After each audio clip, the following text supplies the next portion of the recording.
پہلا آپ کو اپنی زندگیوں کو 80,000 سے زائد جانیں اپنی گنوانی پڑی، اپنے جوانوں کی قربانی دینی پڑی، آپ کو اپنے سویلینز کی قربانی دینی پڑی، پولیس آفیسرز کی قربانی دینی پڑی، وہیں پر آپ کی اکانومی کو جو ڈنٹ پڑا، دنیا بھر سے جو معیشت کے حوالے سے جو فگر سامنے آئے اس کو اگر اٹھا کر دیکھیں تو کوئی 150 ارب ڈالر کا نقصان ہے جو پاکستان کی اکانومی کو ہوا اس وار آن ٹیرر کے اندر 20 سال کے اندر۔ اس نقصان کو تو ہم نے برداشت کر لیا، لیکن اس سے بڑا نقصان یہ کہ پاکستان کی ان قربانیوں کو کوئی دنیا، خاص طور پر امریکہ جو ہے وہ ماننے کو تیار نہیں ہے، اور ابھی بھی ہمیں بلیم کیا جا رہا ہے کہ افغانستان کے اندر جو امریکہ کو شکست ہوئی ہے اس کا ذمہ دار پاکستان ہے۔ تو پاکستان اب چاہتا ہے کہ اس صورتحال کے اندر، افغانستان کی صورتحال کے اندر دوبارہ سے پاکستان کو کسی دہشت گردانہ حملوں کا سامنا نہ کرنا پڑے۔ آج امریکہ اس بات کو سمجھے کہ پاکستان نے قربانیاں دی ہیں۔ پاکستان میں جب سے یہ افغانستان کے اندر طالبان کی حکومت آئی ہے اس وقت سے لے کر اب تک پاکستان میں حملوں میں شدت آ گئی ہے۔ وہ کیوں آئی ہے؟ کیونکہ وہاں پر تحریک طالبان کے لوگ، پاکستان کے لوگ تھے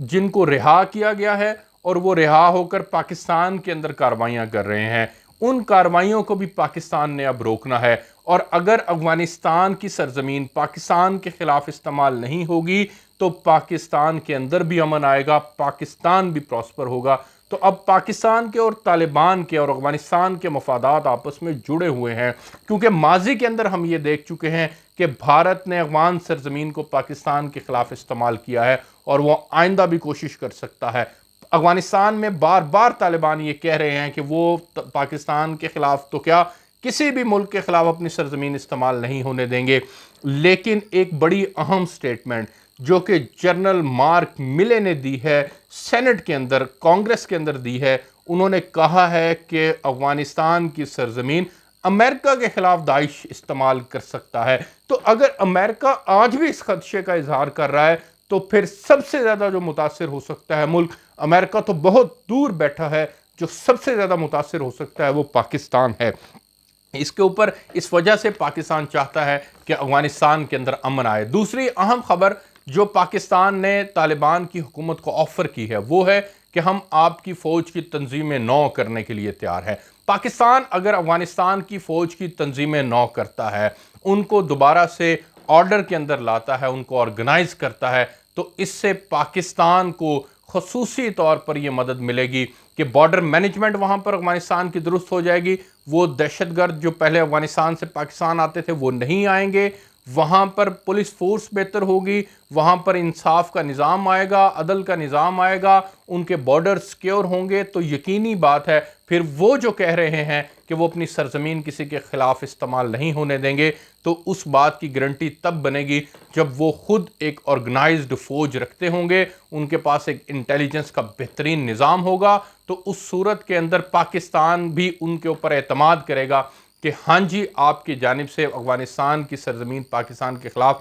استعمال ہوئی ہے یا نہیں۔ اس کے اندر پاکستان نے دو اہم شرطیں رکھی ہیں۔ پہلی شرط پاکستان یہ کہتا ہے کہ ہم آپ کی فوج کی تنظیمیں نو تب کریں گے جب آپ کو دنیا تسلیم کر لے گی، اور دوسری اہم جو پاکستان نے ان سے مطالبہ کیا ہے وہ یہ ہے کہ افغان فوج میں تمام حلقوں کو جگہ دی جائے، تاکہ اگر وہاں پر تاجک بھی ہیں، اگر وہاں پر ہزارہ کمیونٹی بھی ہے، اگر وہاں پشتون بھی ہیں، تمام اگر فوج کا حصہ ہیں تو وہ انکلوسیو قسم کی جس طرح سے حکومت ہوگی اسی طرح سے ایک یونیورسل قسم کی آپ کی فوج بھی بن جائے گی۔ اچھا جی، اب آتے ہیں کہ پاکستان نے طالبان کی حکومت کو تسلیم کرنے کے حوالے سے کیا بڑا اعلان کیا ہے۔ پاکستان نے افغانستان کے اندر طالبان کی حکومت کو تسلیم کرنے کے حوالے سے کہا ہے کہ وہ خطے کے جو دیگر ممالک ہیں، جس میں چین ہے، جس میں ایران ہے، جس کے اندر تاجکستان ہے، جس کے اندر ازبکستان ہے، یہ تمام ممالک جو ہیں یہ جب مل کر فیصلہ کریں گے تو پاکستان بھی ان کے فیصلے کے ساتھ اپنا فیصلہ کرے گا